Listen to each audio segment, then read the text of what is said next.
Hi, I'm Rob, a very amateur mechanic from Cornwall. I love a project and I love a motorcycle, so here we are, messing about in the garage again. I couldn't find any information on the Bullit Hero, so I decided to start this channel.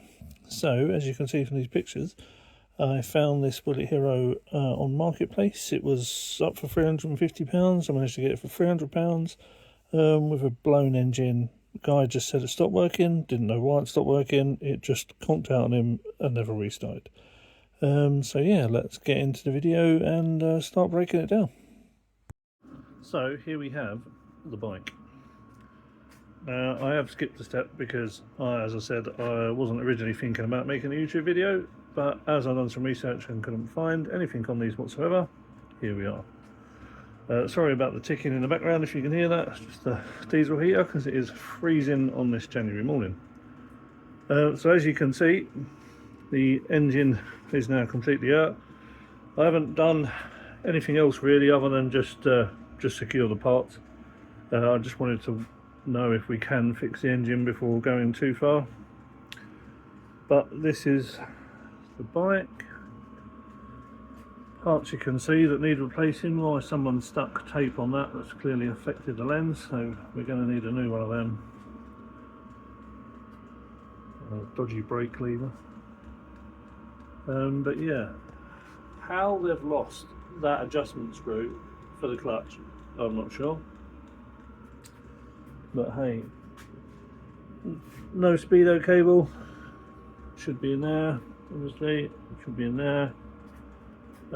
Definitely going to need a new speedometer because God knows what someone's done to that, but as you can see, no glass.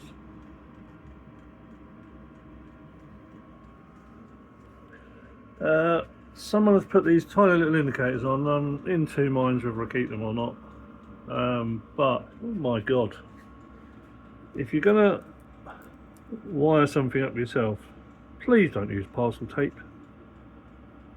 That is shocking.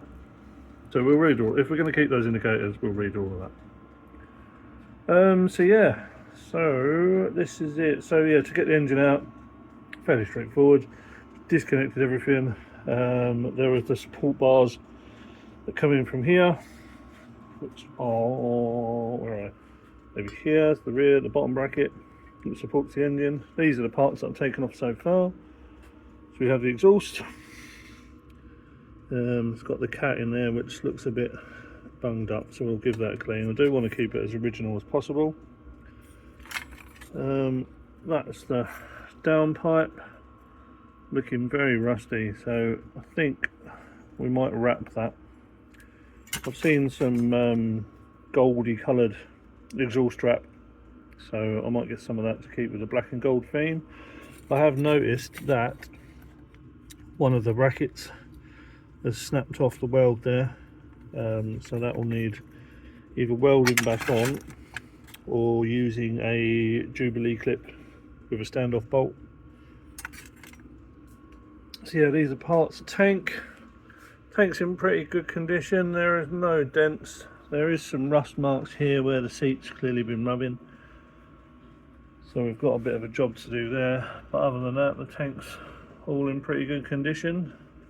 Side panels, I don't know why the stickers have been removed, but we'll put the Hero stickers back on, or a version of, with some new bolts. Seat itself, again, in good condition, no rips or tears or nicks, so it's just been rubbing on the tank there. So yeah, so this is the parts store as it currently sits. So back to the bike. So again, rear indicators have been, yeah, not wired on the best, so we'll sort those out. Bit of random parcel tape on the frame there. In the past I've repainted the frames when we strip this right down. I'll take you through that process, but as this one goes, I think once it's had a good wash, I don't think we'll need to respray this frame. I think it's in good enough nick. We'll check everything, check all the bushes, all the swinging arm bushes, washers. But other than that, it's in consider what I paid for it. I paid £300 for this bike. It was a non-runner, needing a top-end rebuild was the only information that we got.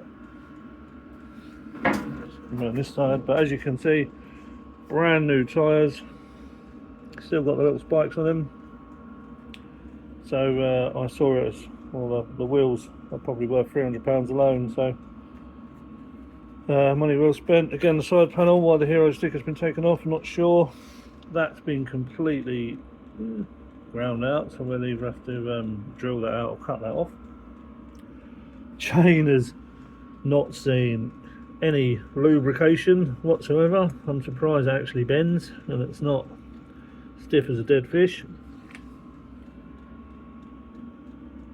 Yeah, that's okay. The side stand switch has seen some cable tie modifications, so whether it actually works or not, I don't know. We'll have to test it.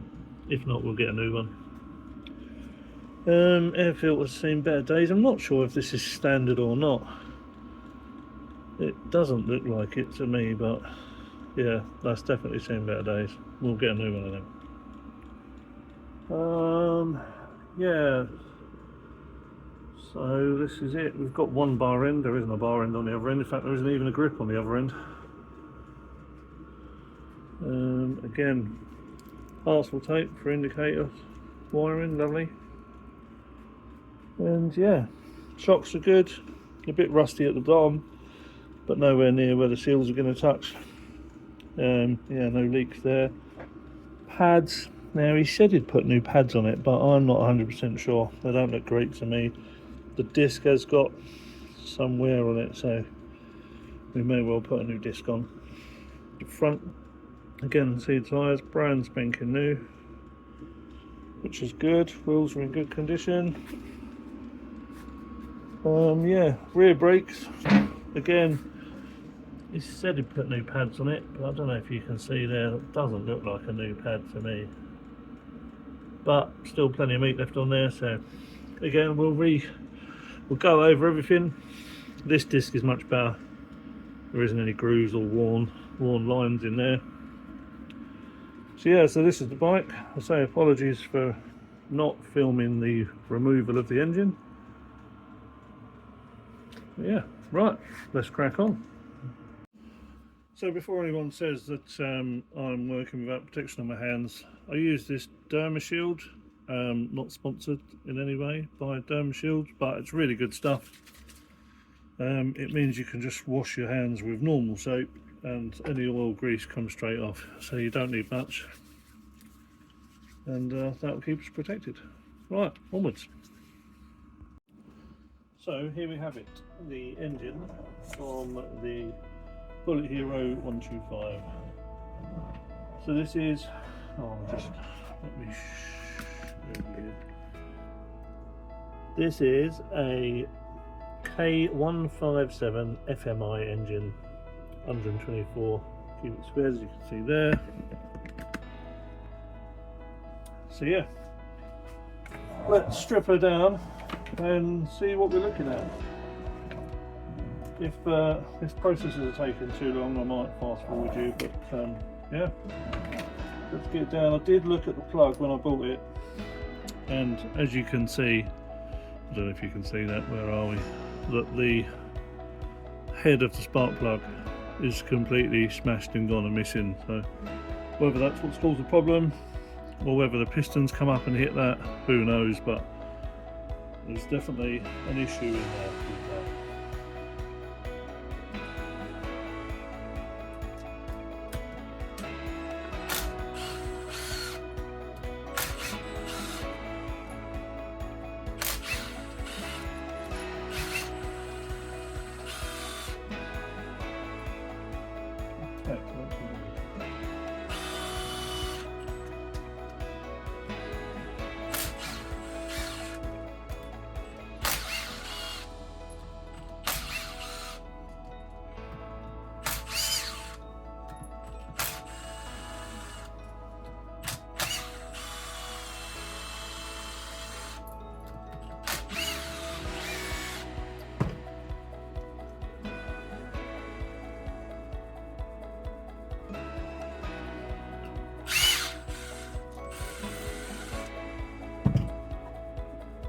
So that's all the bolts from the rocker cover removed. They're all the same size apart from these two.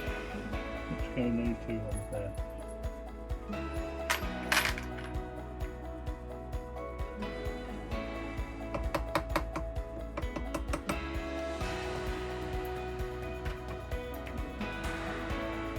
Right, that's the rocker cover removed.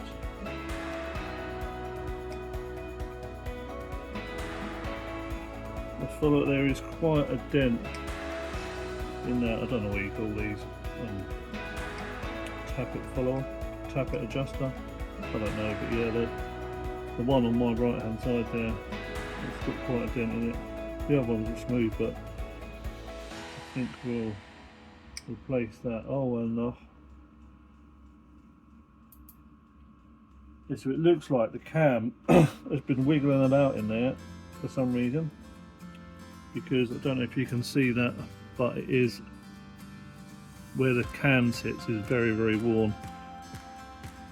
So we're going to need a new rocker cover.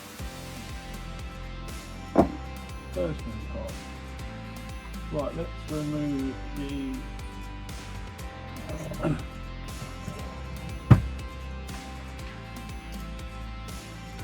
cam chain tensioner.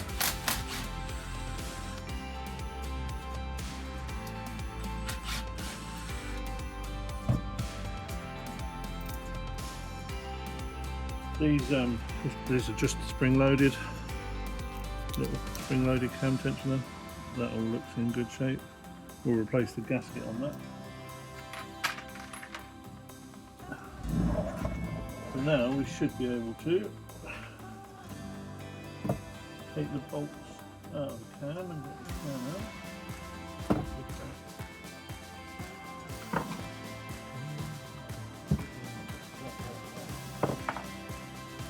So let me get you in for a closer look. So the cam bolts have this little, I don't know what you'd call it, little retainer on the bolts to stop them from spinning out. So yeah, we just need to hammer that flat back, and then that will allow us to remove bolts.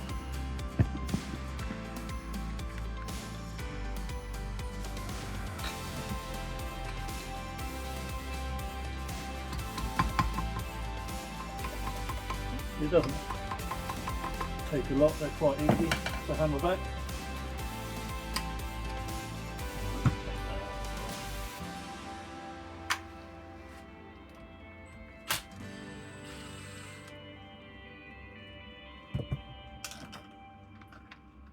So my wife always gets too many of these. I think they come off of a fabric conditioner or washing powder or whatever it is, but yeah, very handy for bolts.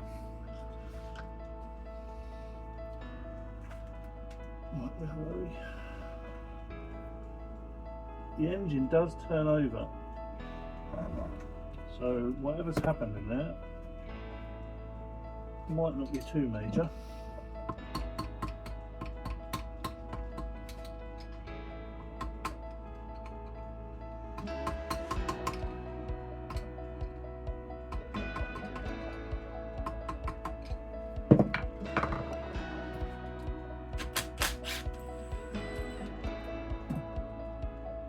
Trying not to drop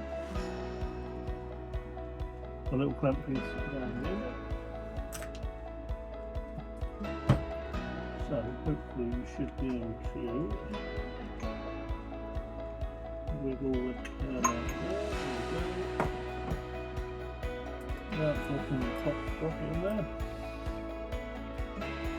So the top sprocket, I suppose it's called, is all in good condition. That's fine. We'll leave that. Cam itself, let's say the lobes look absolutely fine, but this end where it's been rattling around, so if you can see those grooves, it's been rattling around in the end, and it's caused all sorts of damage to the barrel there. So I think we'll get a new cam just to be safe. We don't want to be putting it all back together and have the same problem.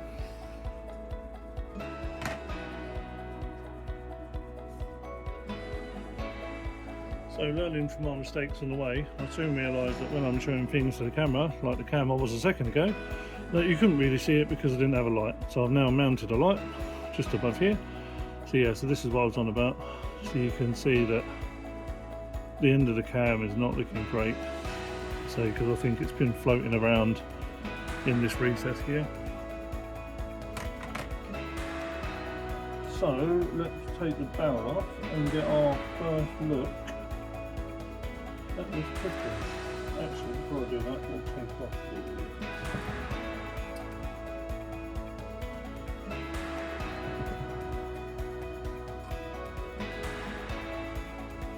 take out the top cam guide. This wasn't very tight at all. So that's the top cam chain guide, which is quite roughed up in the middle, but I think we'll be able to reuse that. Right, before we do the barrel, just take the inlet manifold off.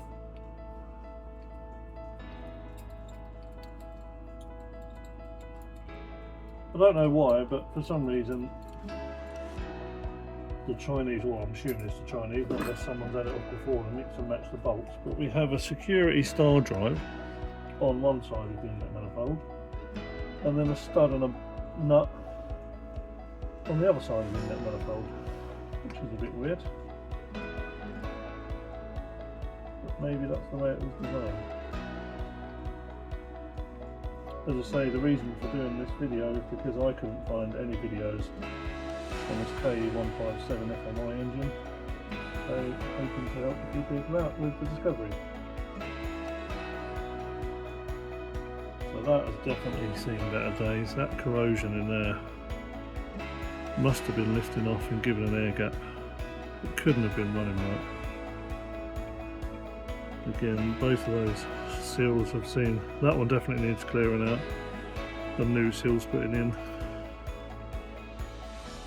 So yeah, another job. Let's put that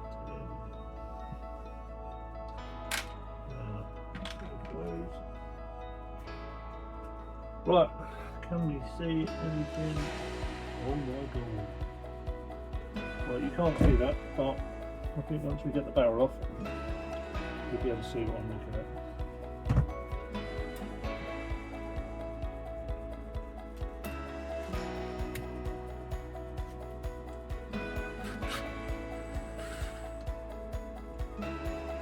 That wasn't very tight. I'm slightly worrying that someone's used some type of gum or sealant in that bolt. Why would they do that? Is it under that washer as well? It is. I don't know why, but there's some kind of gummy sealant. I can't imagine that's come out of the factory like that, surely. Oh well, onward.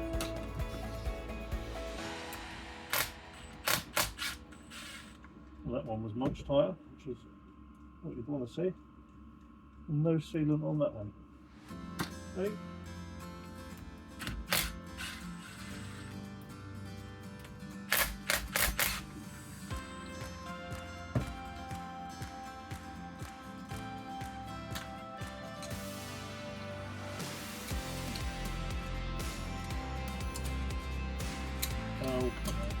Right. The two washers don't work on that. There's also, to release this barrel, hopefully you can see that there's two 10mm going in the opposite direction.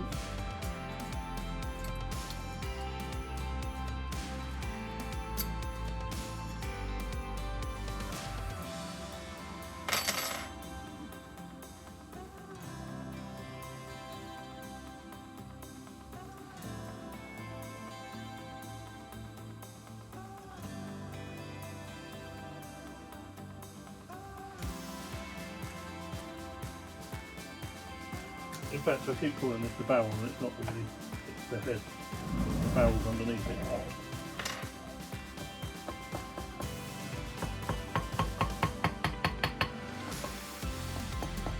Just some light taps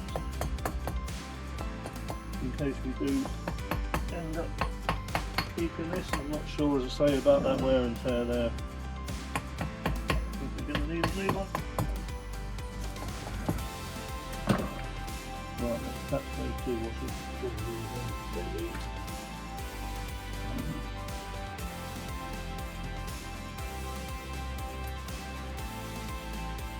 Oh dear.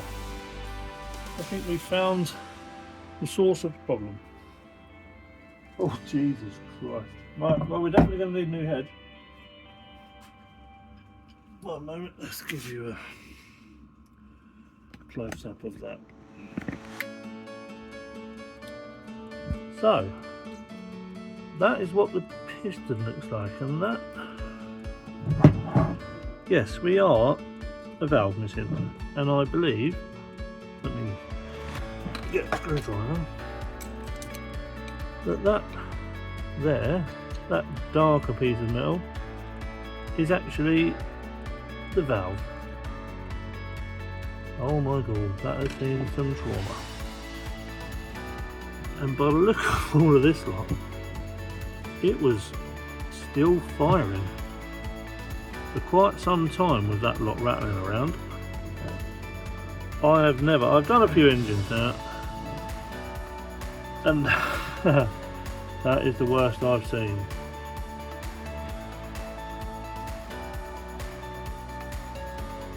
So why has that happened? The end of the valve's clearly let go. I would say that holes in pistons like that, like on a 4-stroke, it could have been caused by the you know, the spark plug that we found, which I'll now show you much better evidence of, has been hit. I wondered if that was too long originally and it was poking out and the pistons hit it, but with that valve snapped off like it is, I would say that that has been really over revved. It is only a 125, so if it was over revved or kept at really high revs all the time, you'd get what's called valve float. So the valves can't actually open and close quick enough for the revs that it's producing, and therefore the piston will come up and hit an unclosed valve and, well, snap it off where it has done. Say clutching at straws, because I've never seen one go like that, but that is what it could be. But we have definitely found our problem. Right, let's crack on.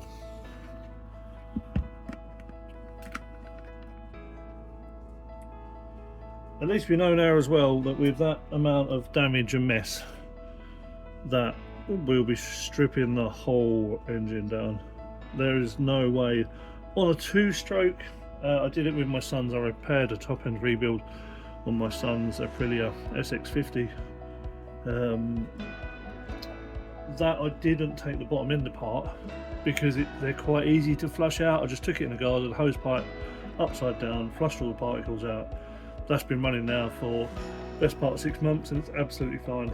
But on a 4-stroke, because of the amount of compartments that also use the oil chamber, there is just no way I'm going to be able to flush that out, not with that amount of damage. We need to get in there and make sure that we've got all the parts. So it's definitely 100% now then confirmed that this will be a complete engine strip down, not just the top end.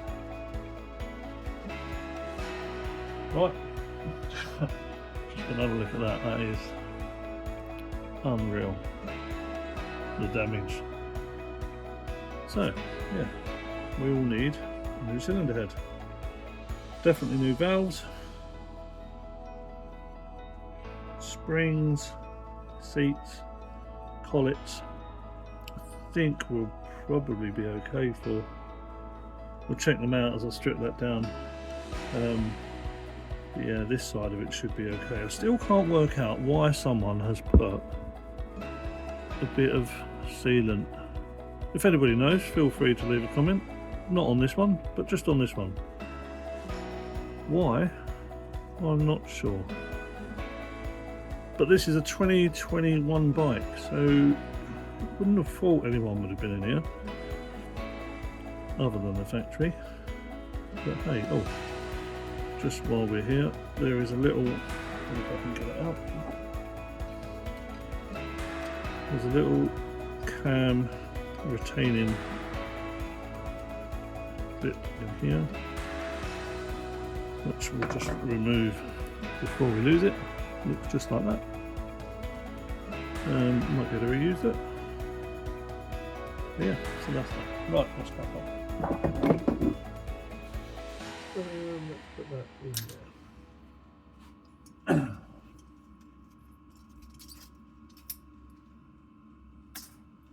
Definitely like reusing that jacket. So now you can remove the, can you see, are we in shot? We are. Yeah, that's the, oh, I've got the chain out, doesn't matter anyway. Definitely, if you're going to do a top end rebuild, don't drop the cam chain like I just did, because otherwise you'll be fishing it out for a good 10 minutes. But as we're stripping it all down there, it doesn't really make a difference. So this is the other chain, cam chain guide. It's in good condition, that's okay.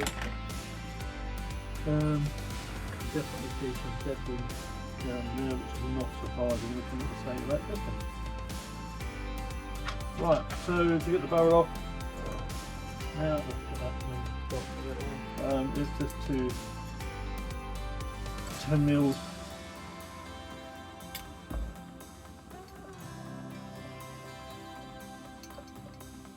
on this side of the engine.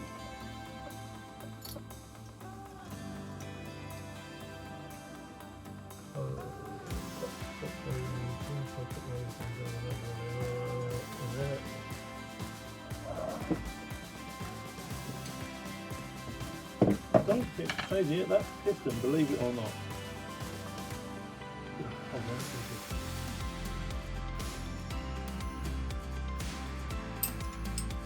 Prove, I can't move it now that I could do earlier. Yeah, that piston, believe it or not, is still moving up and down the barrel, even though it's got that much damage. Unbelievable. Right.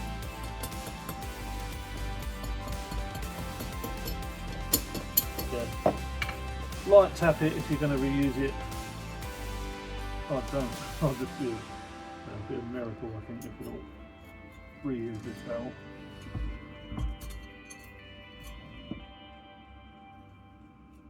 Right. You know what? It's actually not as bad as I thought it was going to be. Looks like all the junk, all the debris has gone down and out the middle of the piston and not scratched the bore. If you can see all that, I'll try and get it all in. But yeah, there.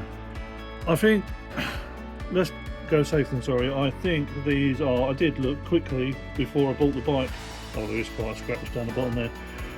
These are about excuse me, £40 with piston and gasket. So for the sake of 40 quid, yeah, we'll replace it. It's not worth the risk of going through all this trouble and then putting that back on.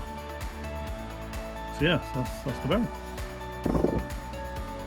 And then here is our piston. Let's get the, so sorry for teaching people sucking, but not everybody knows. So you'll find two little circlets which retain the guiding pin in the piston. Never reuse these once they're out, just toss them away. Always put new ones in with a new piston. So we'll see if this thing's going to come out easily. Looks like it. Famous last word. Yeah, there we go. That's the dodging pin out. Let's say it looks okay, but we'll put a new one in. Again, no point risking it. And there is our piston. I've never seen anything like that. This is a keeper, this one. It's one of those that you don't throw away, because anyone that likes mechanics or engine rebuilding will like this one. It is, look, that is, can you see that this way? That is the valves. That's the valves, not the stem, the seat is literally wedged in the top of the piston. I have never seen that before. That has had some fun. It's just the amount of markings. It must have been rattling around in the top of there for ages. Like for a fair amount of revolutions it kept going. Yeah, that's a keeper, that one. We'll keep that. That's unbelievable. Right. Quick clean up. So there will be, let me get, actually I might be able to see with that light. I'll show you inside now. So, all that debris will be down in there somewhere. There is no chance of flushing this out. There is just too many holes that all of that debris is going to be in. So yeah, let's strip this bottom end down. Thank you very much for watching. Please like and subscribe to follow along with the rest of the Bullit Hero build.